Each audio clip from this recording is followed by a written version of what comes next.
Aquí entre nos, seguimos contigo.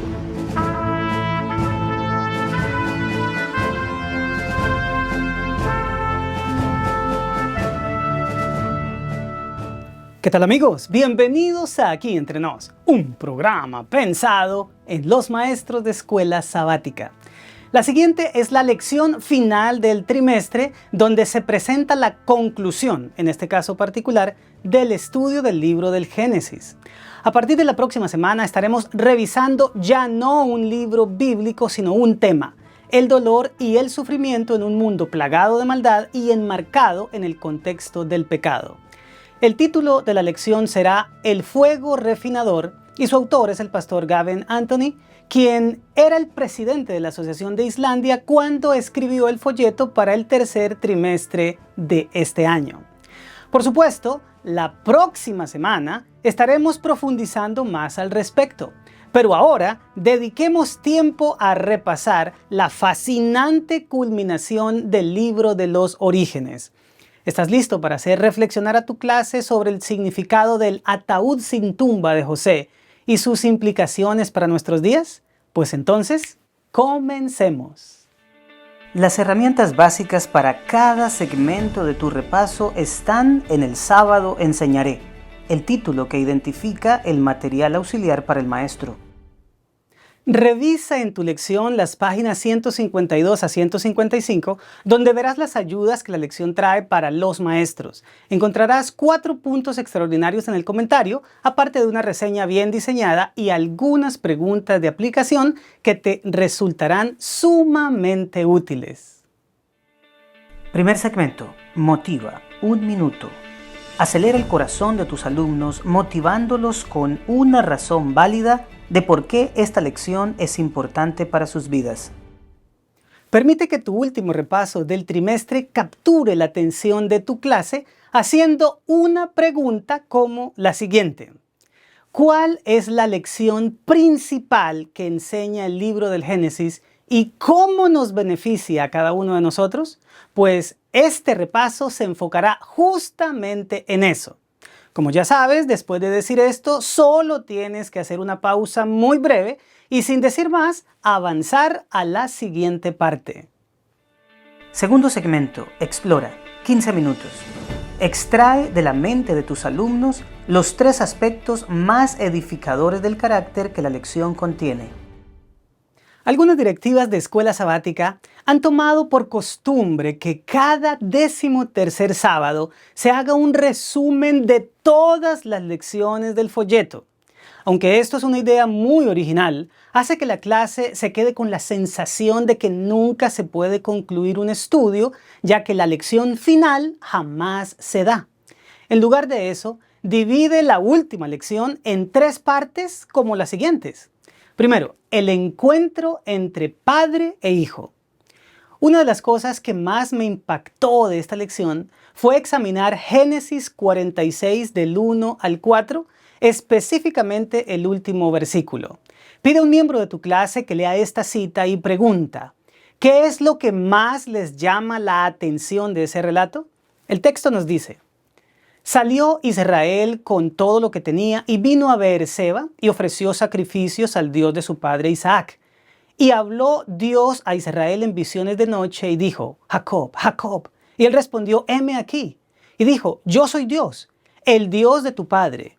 No temas de descender a Egipto, porque allí yo haré de ti una gran nación.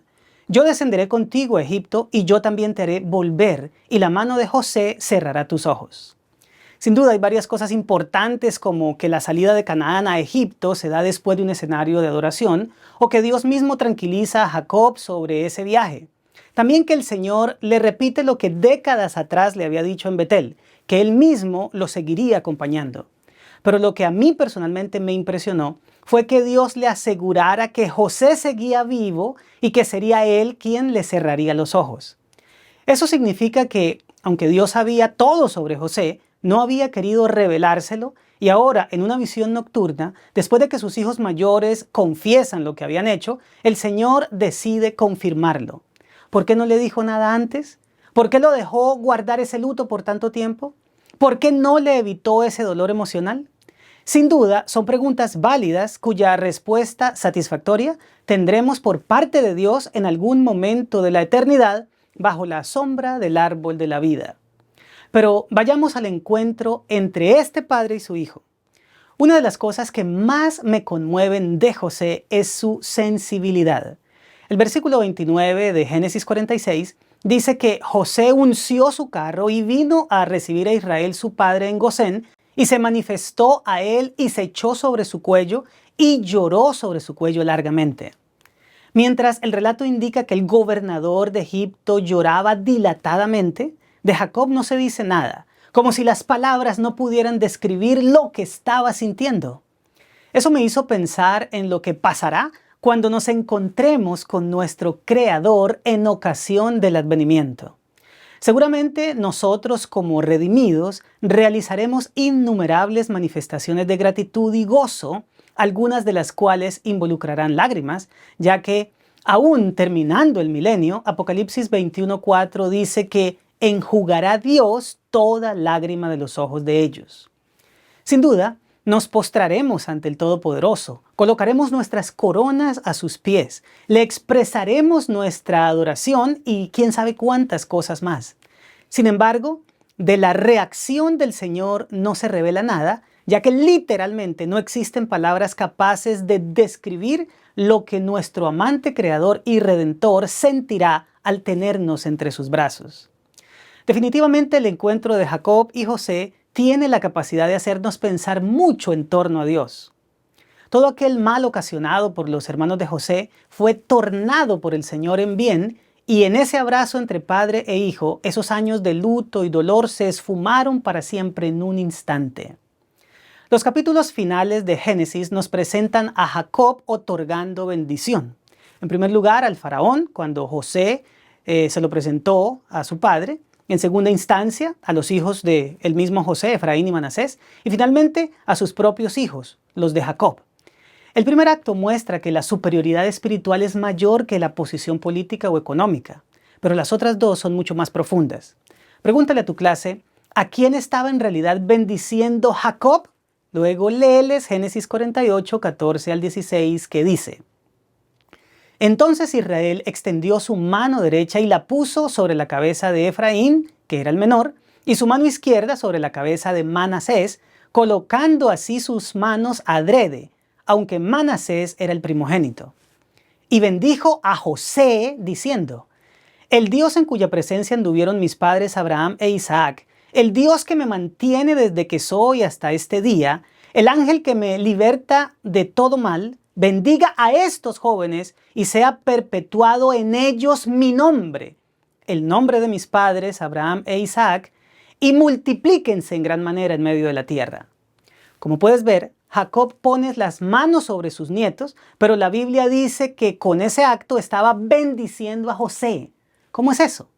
Verás, en realidad el patriarca estaba colocando a sus nietos en el mismo nivel que a sus hijos al decir que en ellos fuera perpetuado su nombre. Por eso es por lo que las 12 tribus, en lugar de aparecer una como la tribu de José, lo que encontramos son las tribus de Efraín y Manasés. ¿Qué significa eso? En términos sencillos, que estaba haciendo a José su primogénito. Aunque la primogenitura es tomada como el derecho del hijo mayor de recibir el liderazgo sobre sus hermanos, en realidad es una preeminencia que se le podía otorgar a otro. Jacob la obtuvo fraudulentamente, pero Dios ya había dispuesto dársela, y si hubiera esperado pacientemente la habría recibido de una manera tan sencilla como fue el cruce de sus brazos cuando puso su diestra sobre la cabeza de Efraín. Era un hecho que José se había convertido en el líder de sus hermanos y el salvador de su familia paterna. Por otro lado, un derecho que tenían los primogénitos era recibir doble porción de la herencia en comparación con los otros hijos. Pues cuando Jacob puso a Efraín y Manasés entre las tribus de Israel, la de José alcanzó doble representación. De esa manera, en términos prácticos, Jacob hizo a José su primogénito. Finalmente, la última bendición que hace el patriarca es a todos sus 12 hijos e incluía en esa bendición elementos proféticos.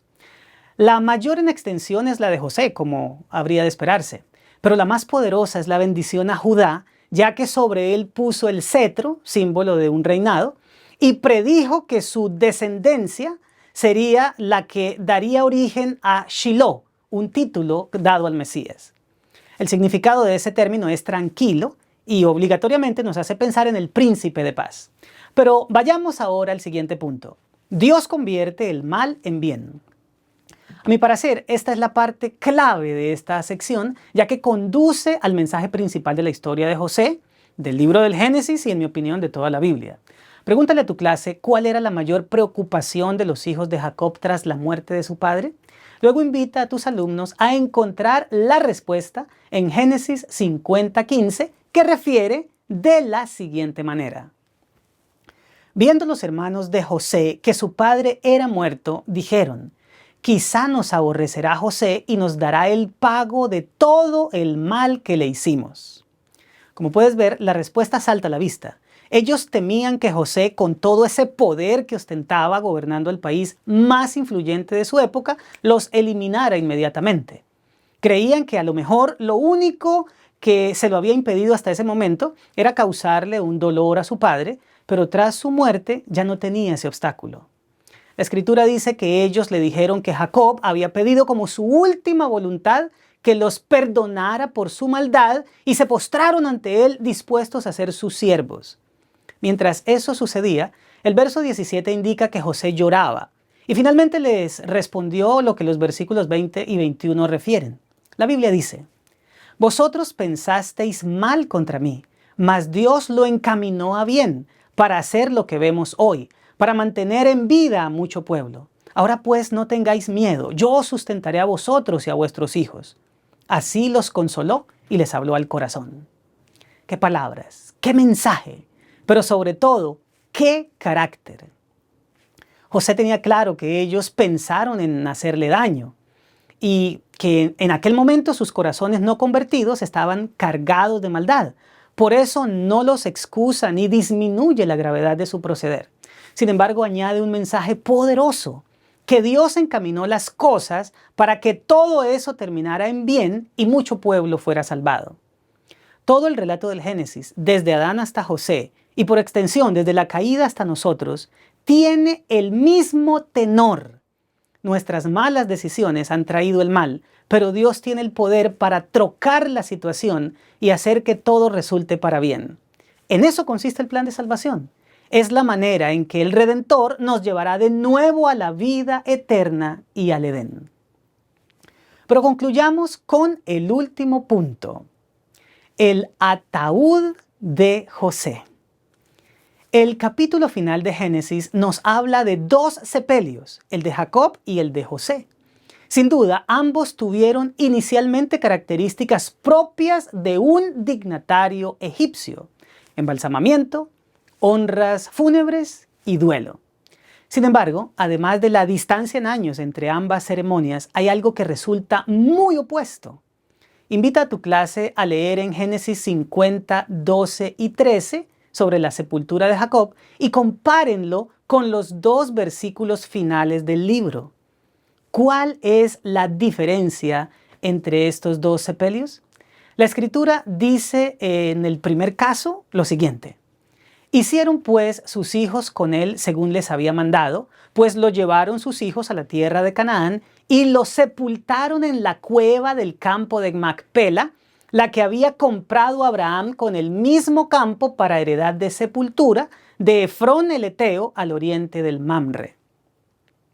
Después de una ceremonia fúnebre bastante sentida, el relato bíblico indica que el cuerpo de Jacob fue llevado a Canaán y puesto en la cueva que compró su abuelo para ese propósito. Allí estaban los restos de sus antecesores que en ocasión de la segunda venida de Cristo resucitarán para ser llevados de la tierra prometida simbólica a la verdadera. Pues lo mismo se esperaría que hubiera sucedido con José. Sin embargo, el primer libro de la Biblia termina de manera diferente. Mira lo que dice la cita de Génesis 50, 25 y 26. E hizo jurar José a los hijos de Israel, diciendo: Dios ciertamente os visitará, y haréis llevar de aquí mis huesos, Y murió José a la edad de 110 años y lo embalsamaron y fue puesto en un ataúd en Egipto. Los restos de José se quedaron en el país de las pirámides, por supuesto de manera temporal, a la espera de la salida del pueblo de Dios, identificado de aquí en adelante como los hijos de Israel. Para José era claro que la estancia de su familia en Egipto era pasajera, porque así se lo habían hecho saber sus hermanos al faraón en Génesis 47:9. Escucha cómo dice: dijeron además a Faraón: para morar en esta tierra hemos venido, porque no hay pasto para las ovejas de tus siervos, pues el hambre es grave en la tierra de Canaán. Por lo tanto, te rogamos ahora que permitas que habiten tus siervos en la tierra de Gosén. Lastimosamente, el paso del versículo del hebreo al español por parte de la Reina Valera no es muy exacto.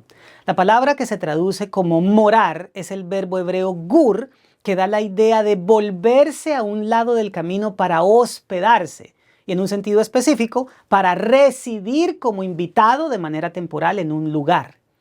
Por eso, es por lo que la versión de la Biblia llamada Traducción al lenguaje actual, para darnos el sentido original del versículo, pone la declaración de la siguiente manera: hemos venido a quedarnos aquí por algún tiempo.